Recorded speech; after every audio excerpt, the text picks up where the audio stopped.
નમસ્તે બાળ મિત્રો, જ્ઞાનમંજરી વિદ્યાપીઠ મહુવા. હું આરતી કબીર આજના વિડીયો લેક્ચરમાં આપ સૌનું હાર્દિક સ્વાગત કરું છું. ધોરણ 1 વિષય હિન્દી, તેમાં આપણે ગિનતી સુધી અભ્યાસ કર્યો હતો. હવે તેમાં આપણે આગળ વધીએ. આપણે ગયા વિડીયો લેક્ચરમાં અહીંયા સુધી ભણ્યા હતા. હવે અહીંયાથી રિવિઝન કરીએ અને પછી આપણે આગળની શરૂઆત કરીએ. तो गिनती करो और नीचे संख्या लिखो. गणतरी करो અને નીચે સંખ્યા લખો. ચિત્રની ગણતરી કરો અને સંખ્યા લખો, જે આપણે ગયા વિડીયો લેક્ચરમાં અભ્યાસ કર્યો હતો. તો પહેલા છે કેટલા ચિત્રો આપેલા છે? 6. પછી ચકલીના ચિત્ર કેટલા આપેલા છે? 4. સફરજન 2 એટલે કે 2. પછી પાન 1 2 3 4 5 6 7 8. ट्रक 3 1 2 ने 3. बनाना 9. नीचे माछली 1 2 3 4 5 6 7. અહીંયા તમારે શું લખવાનું છે? 7. અહીંયા શબ્દોમાં 7. ચોકલેટ બધાને ભાવે ચોકલેટ, નહીં? 1 2 3 4 5 6 7 8 9 10. कितनी उंगली है हमारी? 10. 10.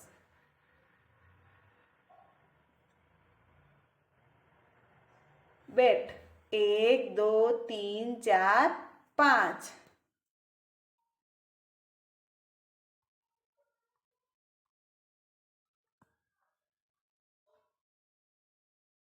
5. तो अब हम पुनरावर्तन 2 तेनो अभ्यास करिए. चित्र को उसके नाम के पहले अक्षर से जोड़ो. चित्र ने तेना नामना पहला अक्षर साथे जोड़ो. ऊपर चित्र आपने आपेला छे, तेना अक्षर नीचे आपने आपेला छे, तेनी साथे આપણે ચિત્રને જોઈ અને મૂળાક્ષર સાથે જોડવાના છે.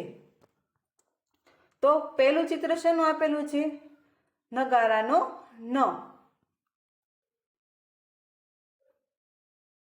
અહીંયા ન આપેલો છે, તેની સાથે જોડવાનું. હવે બીજું ચિત્ર છે વટાણા એટલે કે મટર. હિન્દીમાં શું કહેવાય?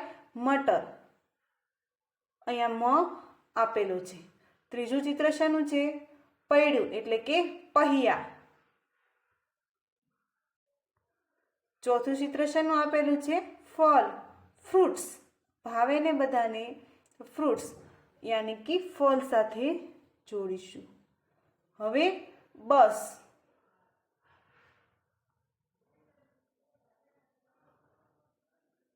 યતીશ,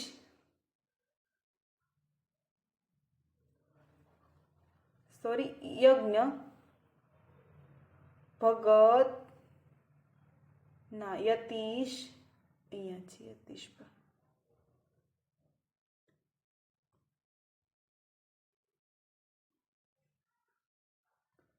આપણે સોરી ભગત અહીંયા છે. યતીશ, रथ, लड्डू और शहनाई. नीचे चित्र देखो, उसके नीचे लिखे हुए शब्द पढ़ो और उनमें छूटे हुए अक्षर लिखो. यानी के चित्र जुओ, तेनी नीचे लखेला शब्दोने वाँचो અને તેમાં બાકી રહેલા અક્ષર લખો. શબ્દ લખેલા છે, અમુક અક્ષર ખૂટે છે, તે આપણે પૂર્ણ કરવાના છે. પહેલું ચિત્ર છે પગડી. ગડી લખેલું છે, આપણે ત્યાં શું લખવાનું છે? પ.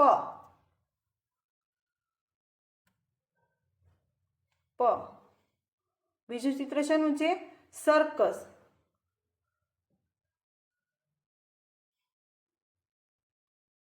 વધુ.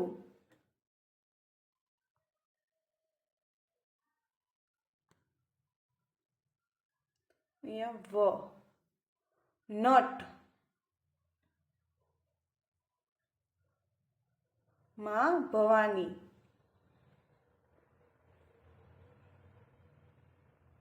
नीचे षटकोण,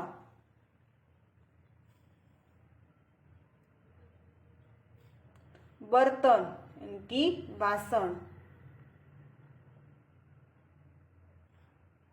फकीर और वजन।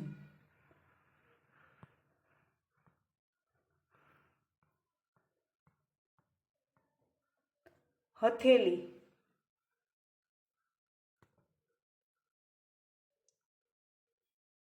मछली, क्षत्रिय,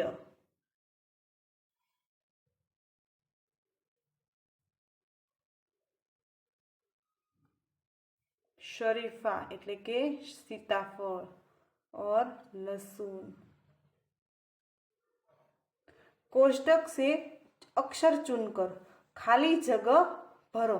कौंसमांथी शब्द पसंद करीने खाली जग्या पूरो। ઉપર કૌંસમાં શબ્દ આપણને આપેલા છે જેમાં આપણે ખાલી જગ્યા પૂર્ણ કરવાની છે। પહેલા म ખાલી જગ્યા र, ટ અને ઠ બંને મૂળાક્ષર આપણને આપેલા છે। ત્યાં શું આવશે? મટર કે મઠર? તો ત્યાં આવશે ટ। ટ। બીજી ખાલી જગ્યા છે ल ખાલી જગ્યા કી, ટ અને ડ બંને મૂળાક્ષર આપેલા છે। લડકી શું આવશે ત્યાં? ડ। ત્રીજી ખાલી જગ્યા ગર, બ અને ન બંને મૂળાક્ષર આપેલા છે। ત્યાં શું લખીશું આપણે? નગર।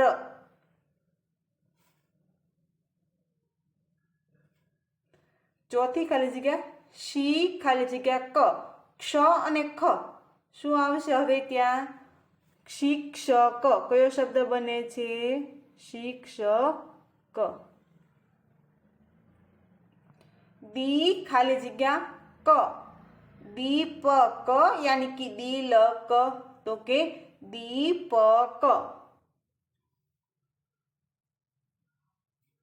व खाली जगह न, वजन के वलन, तो के वजन। खाली जगह सल, कफल के फसल, फसल। खाली जग्या गीहरी, गीलहरी कयो मूळाक्षर लखीशुं खाली जग्यामां? ल। गीलहरी एटले के खिसकोली। पहली खाली जग्या कई हती? मटर, लड़की, पछी नगर, शिक्षक, दीपक, वजन, फसल और गिलहरी। चित्र देखो और उसका पहला अक्षर लिखो। चित्र जुओ અને તેનો પહેલો અક્ષર લખો। હવે પહેલું ચિત્ર શેનું આપેલું છે? શરબત। શું આપેલું છે? શરબત। તો આપણે અહીંયા શરણાઈનો શ લખીશું। બીજું ચિત્ર છે ભમરડો, એને હિન્દીમાં શું કહેવાય? લટ્ટુ। ત્યાં શું લખીશું આપણે? લ।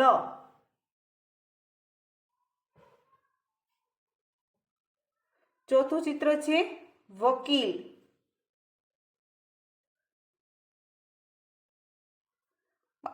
ત્રીજું ચિત્ર સોરી, હવે ચોથું ચિત્ર શું છે? લાઠી, લકડી। પછી નથ,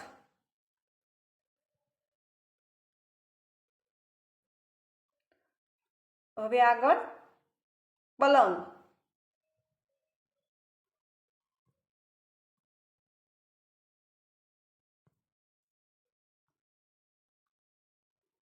હવે ઘડો,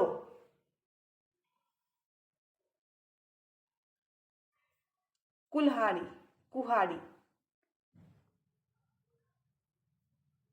ચટાઈ, બકરી,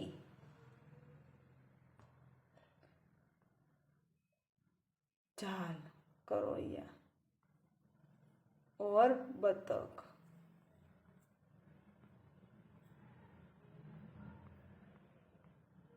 હવે આગળ शब्दों में से फ व श च ह और त्र ढूंढकर उस पर वर्तुळ बनाओ। શબ્દમાંથી ફ વ શ સ અને હ और ત્ર શોધી તેના પર શું કરવાનું છે? આપણે વર્તુળ ગોળ બનાવવાનું છે। તો સૌથી પહેલા કયો મૂળાક્ષર આપેલો છે? ફ। શબ્દાર્થ આપેલા છે તેને આપણે વાંચીએ અને પછી ફ શોધી તેના પર શું કરીશું? આપણે વર્તુળ। પહેલા આપણે વર્તુળ બનાવી દઈએ।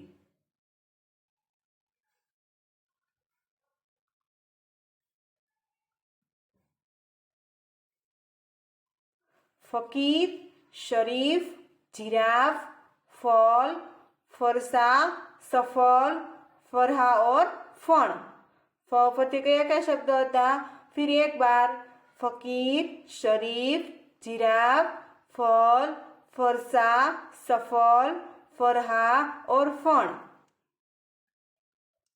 अब व मूलाक्षर, कौन सा मूलाक्षर है? व। वजन, वक, पवन, वकील, श्रवण, वदन, वतन और वनिता। अब हम व पर गोल करिए यानी कि वर्तुळ।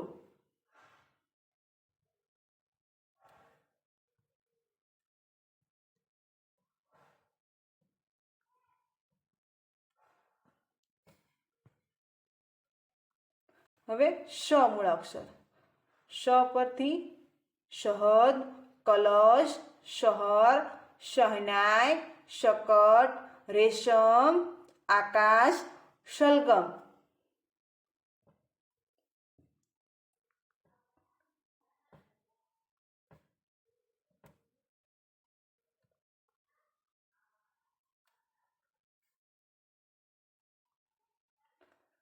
बस, बस, सरिता, पारस, सफल, घास, सर्कस, सपेरा और सड़क। कौन कौन से शब्द है? बस, सरिता, पारस, सफल, घास, सर्कस, सपेरा और सड़क।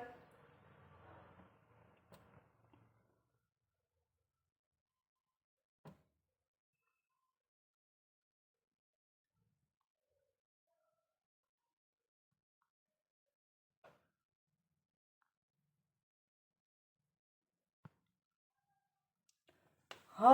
अब कौन सा मूलाक्षर है? ह।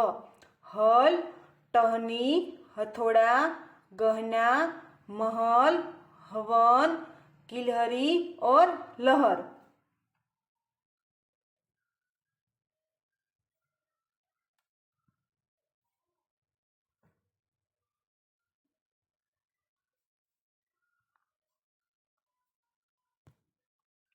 त्र, छात्र, पत्र, इत्र, चित्र, नेत्र, छत्र, पवित्र और पुत्र।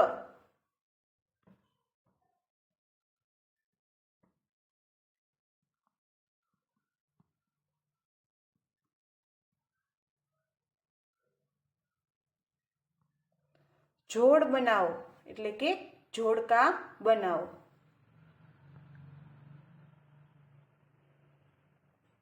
प,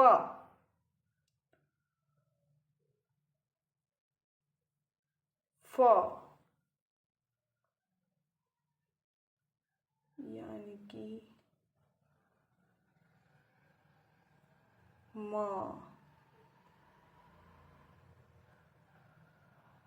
और फ। અહીંયા પણ य, व, बाद में श, श और श मूलाक्षर।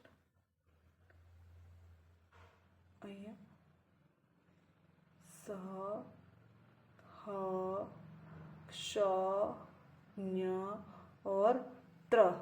तो આજે આપણે આ વિડિયો લેક્ચરમાં પુનરાવર્તન 2 યાની કે પુનરાવર્તન 2 જે છે તેનો અભ્યાસ આપણે કર્યો. હવે તમારે આ પુનરાવર્તન 2 પાઠ્યપુસ્તકમાં લખી અને ગૃહકાર્ય મોકલવાનું રહેશે. ઓકે, હું આ વિડીયો જોઈ તમે સમજ્યા હશો અને પછી તમારે ગૃહકાર્ય લખી અને મોકલવાનું રહેશે. ઓકે, ધન્યવાદ.